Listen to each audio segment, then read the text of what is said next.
Nasaan ka na? Nasaan ka na?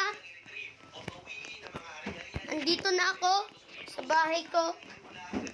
Okay? Ako guys, today I will be the mayor. Saan ka na?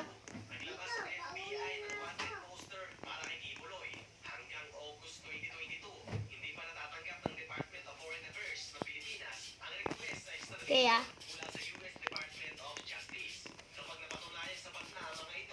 Ka na, dito ka na sa bahay ko.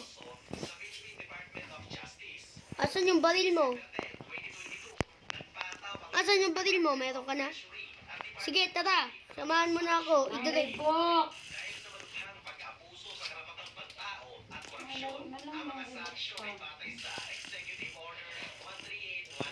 Sige, i-drive mo.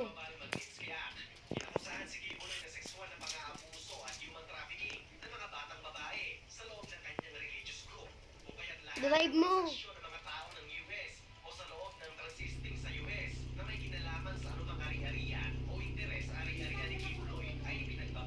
Wala pa.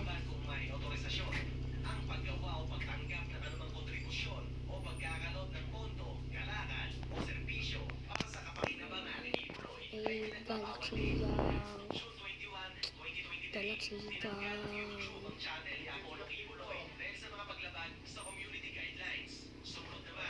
Oh!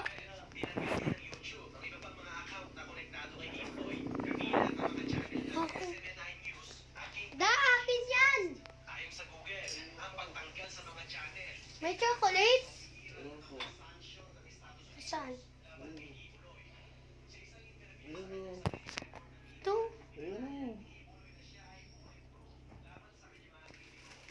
Okay.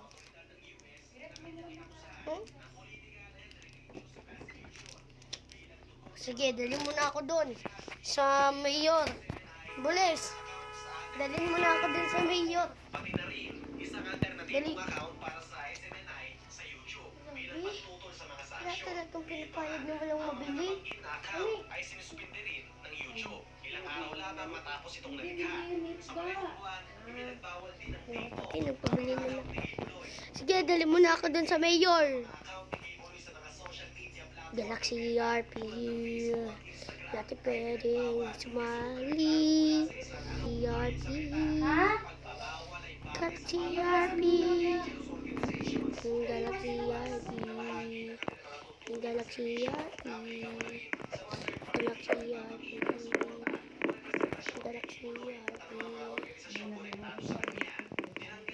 Galaxy RP. Okay, ngayon, bibigay ko na ngayon yung pera mo.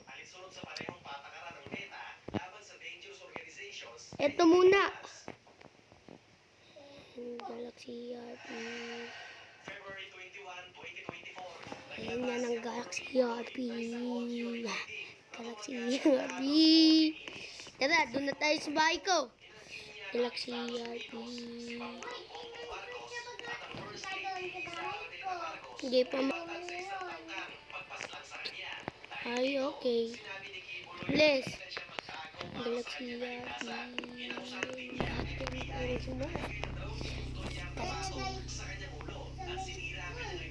Hindi, doon na tayo sa bahay ko.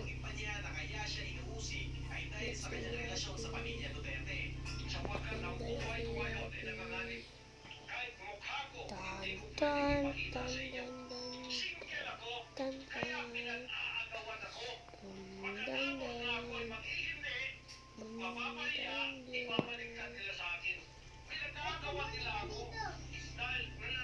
Sige.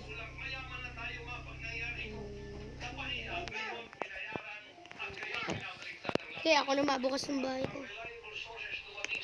Binuksan ko ng bahay.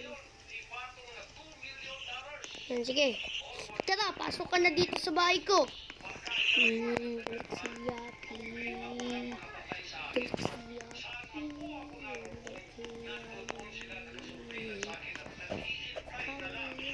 Asan ka na pa? Sige, sarado mo na to. Sige, sarado ko na. Yan. Papasok na ako dito. Yan. Wait. Tara. Tataas na tayo. Tutulog ka na ba? Tara, tumaas na tayo.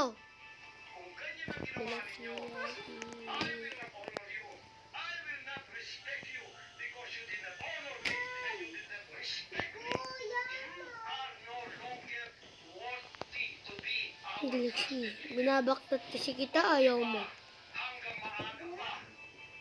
Ha?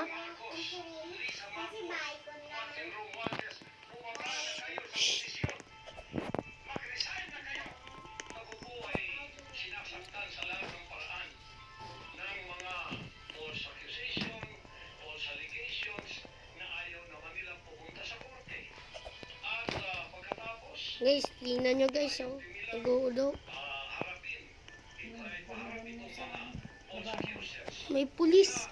May pulis. Gawa nila May pulis ako guys na nakita. para itamay sila Yaki. family Ha? doon sa kapuluntahan ng mga investigasyon. Walang kakwenta-kwenta. Tumugon si Senator Risa Hontiveros sa mga pahayag ni Kibuloy sa pamamagitan ng pagsasabing Bless, dito ka. ni Kibuloy ang pagbabanggap na biktima at hinikayat siya Tumalong ka, bilis. ng mga paratang Hindi ka na. proseso o siya ay maaaresto.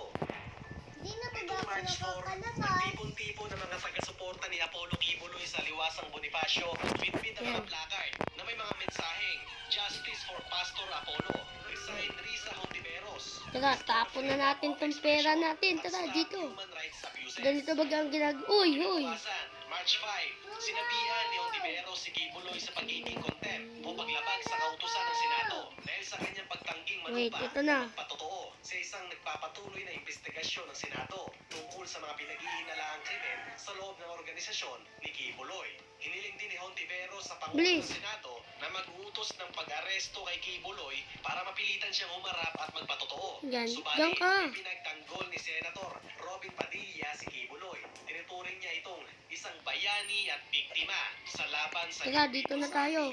Sinimula Dito. ni Padilla ang isang liham ng pagtutol sa pag-aresto kay Kibuloy na nilagdaan niya Dito, kasama go. ang tatlo pang mga senador na sina Amy Marcos, Cynthia Villar at Ong Go. Yeah. March 19, 2024, inihain ng Department Yeah, of Justice yeah, yeah. ng Pilipinas Galaxy ang mga kaso laban kay Apollo Kibuloy at sa kanyang mga kapwa-akusado na sina Jacqueline Roy, Crescente Canada, Pauline Canada, Ingrid Canada at Cynthia Simanes para sa mga paglabag sa Uy, child abuse. may at papasok. human trafficking. Itinakda ang mga kaso laban kay Kibuloy. Please, sa patayin ilalim mo, ng Section patayin mo. 4A ng Republic Act number 9208 o ang tinatawag na Anti-Trafficking in Persons Act of 2003 na isinampa sa isang korte sa Pasig. Bukod dito, ang mga kaso sa ilalim ng Section 5B at Section 10A ng Republic Act 7610 na kilala bilang Special Protection of Uy, Children tawag na ako, tara. Exploitation Bilis, and halika na. Exploitation Act ay sinampa rin laban sa kanya sa isang korte sa Davao. Kunin mo na yung kotse ko. Bintang piyansa para sa mga kasong ito. April 1, 2024, tinanggihan ng Davao Regional Trial Court. Dito na yung kotse ko. Family Court sa isang order ni Judge Dante Baguio ang pagpapaliban sa pagpapatupad ng warrant of arrest laban kay Kibuloy at sa limang iba para Ang sa aga pa, pero kailangan ko nang pumunta doon. Sige, tagalan mo na lang. Ay, kape muna tayo, kape.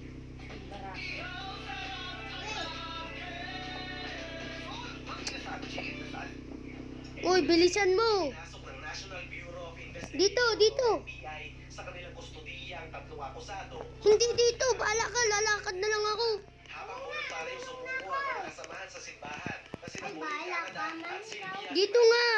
Pinalaya ang Hindi ka tatlo marunong eh. ng tig 80,000 pesos. Dito ka na, bilis. Agad din pinagsilbihan ng Davao City Police. Anong klaseng bodyguard to, guys? Buloy at sa kanya mga kapwa-akusado at ang mga opisyal ay pupunta Ano, di ka naman nag-aandar eh. ng kanilang simbahan na Kingdom of Jesus Christ upang isin. Yan, dito na. Pero wala Dito pa na tayo sa mga Starbucks. sa lugar na yun. Kaya itinuturing na ng NBI si Kibuloy bilang isang takas na nagtatago. Ayon kay Attorney Israelito Torion, nasa teritoryo pa rin ng Pilipinas si Kibuloy at mag-ahain sila ng motion to quash kaagad. Ngayon, mabalik tayo tol sa Tara na. relasyon ni Kibuloy at ni Duterte. Come. Si Duterte na nga ang namamahala ngayon sa mga Nag-YouTube kami. YouTube channel. Senator Risa Okay, tara. Nakaraang Ito, bilis. Okay, come. Kaya pinasa niya ang pamamahala ng mga ari-arian ng kanyang sekta sa dating Pangulo na kaibigan niya na mahigit ang Come. dekada. Mismo si Duterte ang nagsabi, wala nang ibang kaibigan si Come. Kibuloy na talagang mapagkakatiwalaan, kundi siya lang. Let's go to the mayor. Bakit lagi siyang binibigyan ng mamahaling regalo ni Kibuloy? Ani Duterte noong 2016 sa kasagsagan ng mga pagbubunyag ni Doon na tayo sa mayor. Doon ka nang dumaan sa may school. bilyong piso si Duterte na hindi deklarado. Gita, tara na. Hindi raw kasi si Pastor, dalawa yan. Eh. Ang isa dyan sa kanya, panigurado. Kasama sa mga regalong ito, batay sa mga panayam kay Duterte, ay 3 ari-arian sa Woodridge Park. Dalian mo. Nalilate na ako. At 2 sasakyan na isang Nissan Safari at isang Ford Expedition na ngayon ay nagkakahalaga ng halos 3 million pesos at 4.5 million pesos. Noong Sige, banggain mo na lang. Sino Sino nagbibanggaan? Sige, atras. Sige, paunahin mo na. Ayaw talaga eh. Bilis, dilahin mo na. Dumiretso ka na. Ano kasi mabangga? Sabi niya may birthday dito. Wala. Samantalang ang Bell 429 helicopter ay nagkakahalaga ng 6.4 Yun na, dito na. Bumaba na ako. yan ni Duterte para sa Baka malate na ako sa aking meeting. kanyang ginamit ang mga eroplano ni Kibuloy na nagbigay daan para Ito na. Bibigay ko na sa iyo yung pera. sa Pilipinas. Kanino? Sa akin? Ito na oh.